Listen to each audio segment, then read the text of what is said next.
गोवा मावा खाताना नको त्या ठिकाणी टपरीवर उभं राहिलेले, दारू पिऊन त्या ठिकाणी छत्रपती शिवाजी महाराजांची मिरवणूक काढलेली, तर अशा मावळ्याकडे पाहून राजे प्रसन्न नाही, दुःखी झाल्याशिवाय राहणार नाही. आणि म्हणून आजच्या मावळ्यांना माझी विनंती असेल, अरे मावळा कोण होता? एका मावळ्याचा लढता लढता ज्यावेळेला कोपऱ्यातून हात मोडला, महाराष्ट्राच्या राजाला ज्यावेळेला कळालं त्यावेळेला राजे त्याला भेटण्यासाठी गेले.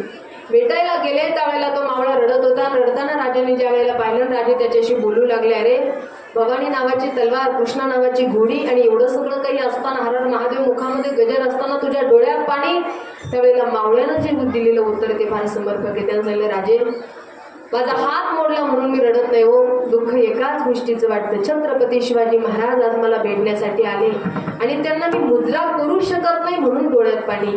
खरं तर हे माझ्या छत्रपती शिवाजी महाराजांचे मावळे आणि म्हणून आपल्या राजांचा मावळा होण्याचा प्रयत्न करायचा. मी म्हणत नाही